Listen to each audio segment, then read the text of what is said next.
Alex. Another game night ahead of us. Game night. And you know what happens before game night? I don't. We do this episode! I'm so excited. Anyways, I am excited for tonight. And if you've never seen one of our episodes, we are the guys that pair amazing games with fantastic, fantabulous drinks. Exactly. So all we ask is you please like, subscribe, follow us on social media, comment. That is very exciting for us. All right, so what are we going to be playing today? So tonight we got a cool one. Came out, I think, maybe 2 years ago. You might see it bacon. 2022. There we go. It is called Mosaic. Love Mosaic. Yeah. Mosaic is a civilization game that says that it plays in under 2 hours. We'll talk about that a little more later. So. I love civilization games. I do too. I mean, ever since I started playing like Civ 3, 4, 5, 6 on the computer, I've always loved playing them in board game form. Definitely. And I love the idea of them, but so many of them go too long and they're too complex and they just never see the light of the day on the table. So with Mosaic, I was pretty intrigued. So I want to show you guys the board quick. This is what the board of Mosaic looks like. We'll see how much of it you guys can actually see. I don't know if it's even going to fit. I know, this thing's beastly. Humongous. Yeah, it's pretty big. All right. Yeah. All right, so here's a map of Mosaic. So we got a ton of stuff going on in here, ton of regions, ton of hexes, and look at all these spaces for cards because there's going to be a ton of cards in this game. Let's get this thing out of here so they can look at our lovely faces. So in Mosaic, you start out, and it's amazing because there are all these little hexes, and so you first have to figure out what is going on every hex, like starting resources and where each of you gets to begin their quests. Exactly. This game does have an area control component to it. So where you place your cities is important, and what you're trying to do is you're trying to get area control in each of those regions. How do you do that? Well, yeah, how do you do that? In this game, there's 9 actions that you can take. And this is just one of the decks that I pulled out. This is the technology deck. I mean, this thing's pretty chunky. There's a ton of technologies that we can go through in here. I love that he printed out these. Cheat sheet. Yeah, cheat sheet of all the things. This saved my bacon when we first played because it is a lot. And you go like, well, what do I need? Because every action, or a lot of actions, cost resources, specific things. They do. Once you figure it out, it's all right. You can tell from the board what the 9 actions are, but it's things such as building wonders. You can generate resources through production. You can get guys on the table. You can unlock technologies. You can grow your population. Yeah. You can tax and tariff, which leads to unrest.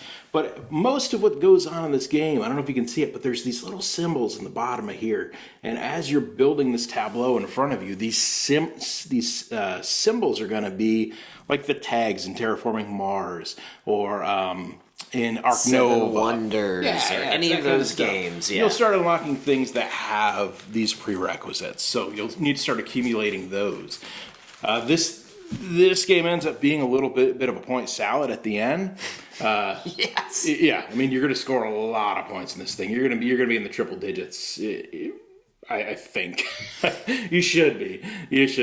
But there's also things like wonders. There's scoring achievements. So when you maybe get 12 population, you're going to take this little tile and claim it, and it's going to be worth 6 victory points. When you have the most strength or points in 3 regions, there are so many of those. Yeah, if you get 6 of a particular type of symbol on the bottom of a technology card or something like that, you're going to be able to take a tile there, and it's going to give you a cool thing. The wonders are so cool. They're worth victory points at the end, and they're all going to score in different ways and give you cool abilities. And when we were playing this last time, I think it was amazing because you got so many wonders. I got so many wonders. That's like all we were trying to do. Yep.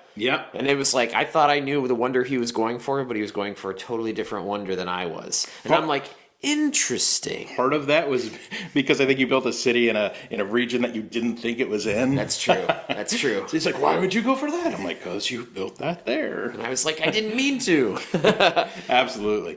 But so it's it's super interesting in this, and the other piece of it. So you have multiple decks that are in these locations, and how the end of the game is triggered is there's these scoring cards that get shuffled in, kind of like Ethnos with the dragons. So once you hit a scoring card, you're going to stop everything and you're going to score for the round. Each of the regions. Yep. Scoring is a beast in this game. It is a lot of work. Just trying to figure out who's got what control of region, who's got what benefits, who's got what bonuses, and with the actual game, there's nothing to keep track of that. So another thing like this cheat sheet that we found, there's a little scoring thing that you can download. I don't remember if this was from the website or from BGG. This thing is so helpful. It just breaks it down for you, lets you keep track of it a little easier, because it's just a beast. I think that there's so many different things you can do. Like you said, 9 different actions. So in a lot of games we play, everyone is paying attention to what they do, but they're also paying attention to what everybody else is doing. Here, it's a lot more like, it's harder to see what everyone else is scheming at because there's just so much to be angling for. Definitely, and the board presence is huge in this game. So not only are you putting out cities to get influence in all of these regions, you're also putting out troops. And the troops don't actually occupy spaces. They kind of just like hover around a region, but you can move them into other regions, and those guys are going to score. Now, one of the, I do want to show you guys this, because this kind of drove me a little nuts when we were playing. These colors, they're very close. So, and these tiles, while they look pretty similar, are different. One of these is actually black. One of these is purple. One of these is a city. One of them is a port city. So when you're looking at that big giant board and you're playing with a ton of people and they've all got these little things out, it's sometimes really hard to figure out kind of what the board state is at any given time. Yes. And you don't want to like telegraph your move and say like, how many cities you have? Like how many guys are right there? Yeah, is that a wonder or is that your city? Exactly. Yeah, you don't want to really do that in the middle of a game because they're going to be on to you. So that is a minor complaint I have about the game. But I mean, we can get past it. We can. This is the retail version. There was a Kickstarter version that had like big chunky plastic cities and stuff. Excellent. I heard the colors on that are better, so it's easier to tell like who's where. But you still run into the issue where they're like, is that a? You still run into the issue of them saying like, wait, is that a farm? What is that? What is that little structure you have right there? So that part of it is a little bit annoying. Definitely one of the biggest offerings though by Forbidden Games thus far, right? It is. They did that. I always call it Raccoon Tycoon. Is that what it is? Yeah, Raccoon Tycoon. Yeah, they got something Pirate Adventures or something. The fairy one. Yeah, there's some different games they got. Yeah, Lizard Wizard. Ooh. Yeah, this is definitely one of their bigger ones, and it's fun. It's entertaining. It's a little bit to get your head around, but it's actually not that complex. I think what you're doing with the actions and the turns are snappy. Like before you know it, you're like, all right, yeah, I'm done. It goes back around if you're not playing with people with AP. Yes. The game is supposed to take 120, which we said, a couple hours, and undoubtedly, if you play it with the max player count, which is what, 5? 6. 6? Yeah. It's going to take a lot longer. Most likely. I think so. Yeah, I think it will. I mean, you're limited by the deck. So one of the things that I did see a lot of people online saying was that if you feel like the game's overstaying its welcome, they'll have you like in the technology deck divide it into 3 piles and then shuffle it in the bottom part of it. Some people like I divide it in 2 and shuffle it in. So if you do think the game is lasting a little long or you're playing with slow people, you might be able to accelerate it that way. And I don't think that'd be too big a problem. You just take 20 cards off the top. Sure. Just go. I'm over this. Yeah, absolutely. It's better than flipping the table. Yeah, because I do like this game, and I think if we could get it to play, now we've played it a few times, I think we will be able to get it to play in around 2 hours tonight. But our first game, I think it took like 3.5 hours, and I like this game. I don't like this game 3.5 hours. No. The other thing is when you begin, you get to have a character that you play. Yep. So it's not like other Civ Builders where you're, Cleopatra, or Dido or whatever. Like you Right. for sure are just the general or Farmer. exactly the artist. Yeah. Yeah. So you start with just a base, but you do have a different ability. So Yeah, I think I I some played. starting resources and Yeah. technologies and everything. Yes, So. it gives you a little bit of a benefit, and Does. sometimes it is the cards you're dealt. One of those games. So. Yeah, yeah, and so one of the things, and this popped in my head, kind of after we played one of our games, but I run into this with Twilight Imperium too, and you have those public objectives that everybody's racing to. It seems like whoever sits near those always scores those better. It's like they're always like right in front of your face, and so you're always looking at them. So one of the things I like to do in those kind of situations is like take a picture of what's out, just so I can like reference it on my phone, and I'm not like constantly climbing over people to look at it. Because in this game, there are some public objectives that are going to score you, I think, 6 victory points each. But there's a pool of like 10 or 12 or 15 or whatever of them, and you're going to take 6 or 8 of them out there. So you're not playing with all of them all the time, and it's helpful to know what's out there. Right. So you can try to go for those, but even then you come into the situation with those where it's like you might spend a few turns trying to get to that one, and all of a sudden somebody else on their turn, like right before you took it, and you didn't even realize it, and you're like, let me get this. And they're like, oh, I already have this. So that can be a little frustrating, but I think that's not unique to this game. It's just something you got to pay attention to, got to be aware of. And I think most of it's balanced. I did think that there were some times when we've played where certain card will come up and it just seems broken. Oh yeah, it's like you gotta take that. There are some things where it's like, or if somebody's doing really well with the strategy and a card comes out and they're next up and they have a chance at it, everyone at the table's like, no, they can't get that card. Yeah, it's yeah, gonna be the end exactly. of days. So definitely like stackable abilities if you're going for a true strategy. Like I'm warmongering, I'm whatever. Yep. So. And there's plenty of room to pivot too. I know a lot of times we can focus on board presence, but sometimes there's just those card combos in the tech pile or the endgame scoring pile where it's like all of a sudden this guy doesn't have a lot of board presence, but he's got a ton of points at the end of the game, just because of what they've accumulated with the cards throughout the game. All right, so that is Mosaic. Mosaic. A civilization game. No, a story of civilization. Excuse me. So, Dan, you want to hear what I brought to pair with this? I'd love to hear it. All right. I'm thirsty. Legic. Legic. It's one of my favorites. Okay. Scotches. I think I've had some before. Tobermory Distillery, the Isle of Mull. So it's pretty exciting. So they've come out with a NAS, no age statement. Okay. From the using the Spanish Rioja cask. Oh, interesting. So what is Rioja? So they've created this Sinclair series, and this is their first edition. Woo! Wow, look at that. It's a wine. Okay. Wine cask. Woo! You can see Very that nice. beautiful amber color. It does look nice. Ooh, yes. Oh my gosh. Pouring it out, it almost looked a little like wine. Yeah, it is There's- pretty red. Yeah, there's a little... I think I've had some Legic before, and I want to say it was a little peaty. Yeah, you've had the 19 year. Correct. Yeah, there's definitely some peat in this. You're going to get the sweetness, obviously, as well. Ooh. Oh, yeah. Cheers, Dan. Cheers. Ooh. Definitely get some grapey notes. Some raisin, maybe. I love this because they Ooh, do yeah. a great job blending the sweet with the peat. Sweet Yeah. with the peat. It's terrific.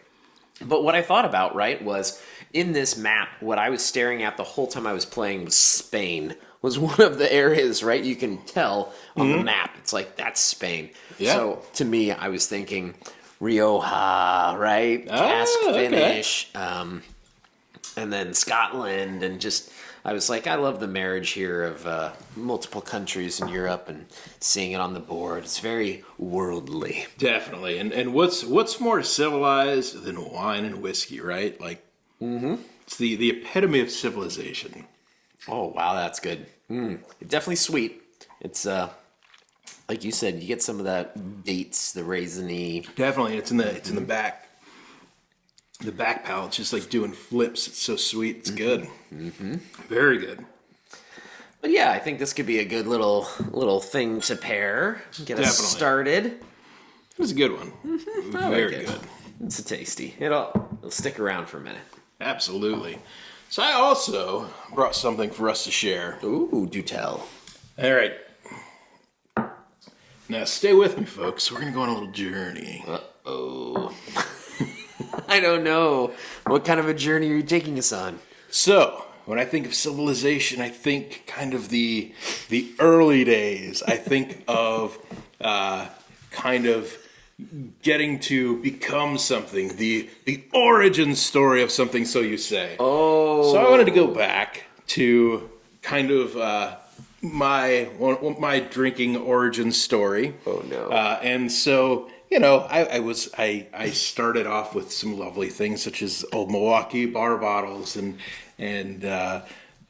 Natty Light, and I think Odessa gin with Jolly Ranchers in it. And Oh my gosh. and my whiskey journey started with I'm terrified. Jack Daniels. All right. So That I can get on board with. I don't have any old number 7 in the house right now, but as tribute to Jack Daniels, I did bring a 10-year Jack Daniels. That is lovely. So you thought I was going gross. I know. I was like, you brought out the snifters if you put Natty Light in here. No. For our cultural, civilization game. No. We're going to be civilized. Okay. So this is a tribute to Jack Daniels, the whiskey that started it all for me, and for many out there. So this is a 10-year Jack Daniels. This is the first 10-year age statement Jack Daniels that they did in over 100 years. What? Over 100 years. Limited release. Yeah, I got a couple of these sitting around the house, but I'm not sure which one this is. This is 97 proof, so the proof on it's good. A little bit better than regular Jack Daniels. And for those of you that don't know, we're going to say it, Jack Daniels meets, although it is a Tennessee whiskey, it hits all the qualifications of a bourbon. This could be a bourbon, but it's not. It's they don't recognize it as a bourbon at the Jack Daniels distillery. They say it's a Tennessee whiskey. All right. So Sticking cheers. to it. Enjoy. Cheers. Thank you. Ooh. Oh, that's lovely. Yeah. We've mentioned before, right, that most people think of Jack Daniels as the regular sour mash that they're used to. And it is so much more. This is easily an exceptional drinker. A lot of people like the Jack and Coke. This is not a mix with Coke kind of a drink. Please don't. This is they've just started doing all these amazing bottles, right? Yeah. And I feel like it's only the last 5 years that I've known about it, but I'm sure they've been doing it for longer. But I mean, it's just they're making some great products. The Sinatra edition, They are the Sinatra edition came out, I think probably about 4 or 5 years ago. They came out with Coy Hill, which I know people went nuts over. It's pretty high proof. The Jack Daniels barrel proof, you can find those single barrel proofs around. If you see one of them and you haven't tried it yet, give it a shot. Like, don't be scared of the proof on it. It's gonna be like 120, 130 proof. It is excellent. It is so good. But this one, if you see the 10, you see the 12 sitting around anywhere, get one. You will not regret it. Even if you're not a Jack Daniels fan of the old number 7, one of our very good friends who you guys also know once told me that if Jack Daniels can make stuff like this, why don't they do it all the time? So it's just a pleasant surprise. This has everything I like in a bourbon. This is oaky. This is brown sugar, and that banana funk. it's so good. It is. I like the fact that we've got this Sinclair and this amazing thing over here. Wow. These are 2 awesome whiskeys. Here we go. You can see both. Ooh. But yeah, everybody's going to go home happy tonight. Wow, that's so tasty. All right. Well, for me, I'll say the game is a half pour, I think, for me, I like getting it to the table, but there's a lot of other games that probably bump it down, when it comes time to, what do you want to play? Yeah, I'd like to play it. I'd like to get it in that 2-hour range, and I think I would play it more. If it's hitting that 3.5-hour range, there's other Civ games I'd rather play it. I'd much rather play Clash of Cultures than this. But it is lightweight, and if we could get it to play a little speedier, I think it's going to be a full pour. But right now, it's a half pour. Try it before you buy. But these exceptional whiskeys. Oh yeah, both of these whiskeys. Good. Definitely pick them up. Buys. Definitely pick them up. I'm excited to see what comes next in the Sinclair series. Yeah. And keep following that because Tobermory, been producing some great things over the years. Definitely. All right. What do we say, Dan? Cool. We always say, game hard, drink responsibly. Cheers. Cheers.